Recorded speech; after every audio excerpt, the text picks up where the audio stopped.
Busco un lugar para vivir y descansar, donde no hace falta ni llamar. El mensaje de hoy se titula Jesús no bajó de la cruz.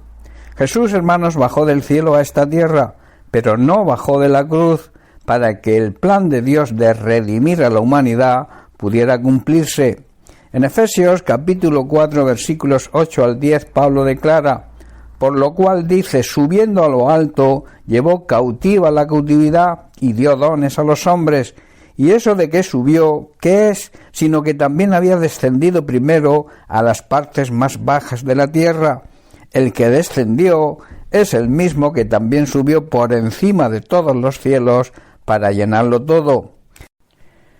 Jesucristo, después de resucitar y de que su sacrificio fuese aceptado por Dios el Padre, descendió y rescató a los que se encontraban de alguna manera cautivos en el seno de Abraham, lugar previo donde iban los que eran salvos y no al cielo, porque la obra redentora no se había producido. Así que cuando Jesús cumplió con esta obra redentora, subió al cielo y recibió la aceptación de Dios el Padre, y así pudo bajar al seno de Abraham y rescatar los que se encontraban en ese lugar y trasladarlos al cielo, a la presencia de Dios, donde permanecen todos los redimidos por Jesucristo. Hoy nosotros no pasaremos por ese lugar, sino puesto que la obra redentora de Cristo ya se realizó, los que muramos en Cristo vamos directamente al cielo, que representa, como he dicho, la presencia de Dios por la eternidad. Por su perfecta obediencia y sumisión a Dios, el Padre, aunque Jesús en su valoración y esencia también es Dios, pero Jesús aquí nos marca y nos enseña el orden de autoridad que debe existir entre un padre sobre un hijo. Por este motivo, Jesús, y su perfecta obediencia y sumisión al Padre, descendió de la gloria que disfrutaba en el cielo a esta tierra y comenzó voluntariamente un camino que le llevaría a ser clavado en una cruz y a morir por amor a nosotros. Antes de este hecho, tuvo que sufrir primero la traición de uno de sus discípulos, luego sufrir también la negación de otros de sus discípulos más íntimos, sufrir por último el abandono de todos los que prometieron que nunca le abandonarían. Cuando subía por el camino del Calvario hasta el monte Gólgota, que estaba fuera de las puertas de Jerusalén, donde morían los criminales, también sufrió todo tipo de insultos y se burlaban de él. Y ya en la cruz llegaron a decirle: si eres hijo de Dios, baja de la cruz para que creamos en ti. Esto demostraba su tremenda ignorancia. No sabían, no se daban cuenta que si Jesús bajaba de la cruz, nadie podría ser salvo.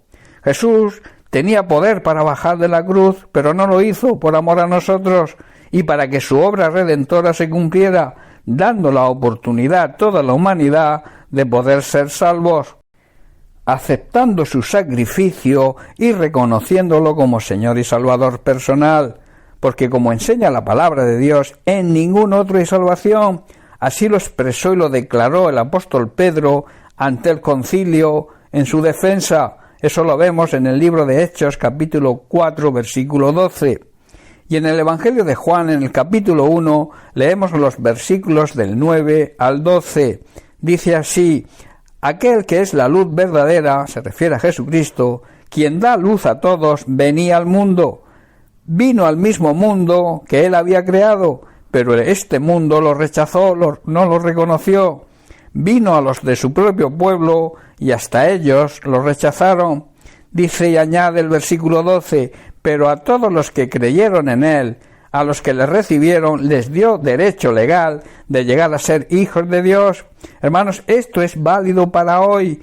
Todos aquellos que crean en él y lo reciban como Señor y Salvador, tienen el derecho legal de poder llamarse hijos de Dios.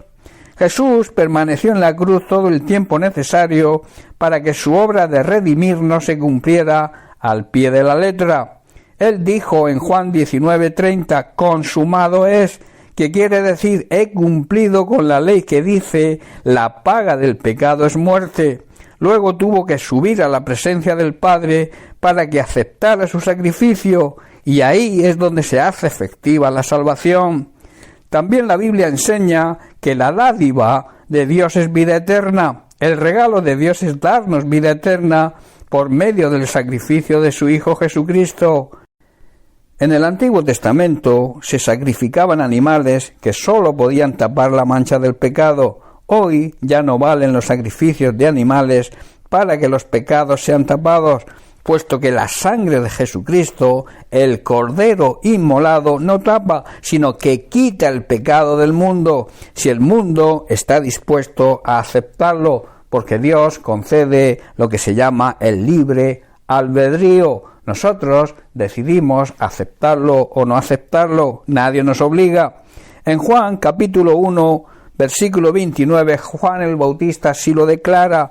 Dice: Juan vio que Jesús se le acercaba y dijo: miren, ahí está el Cordero de Dios que quita el pecado del mundo.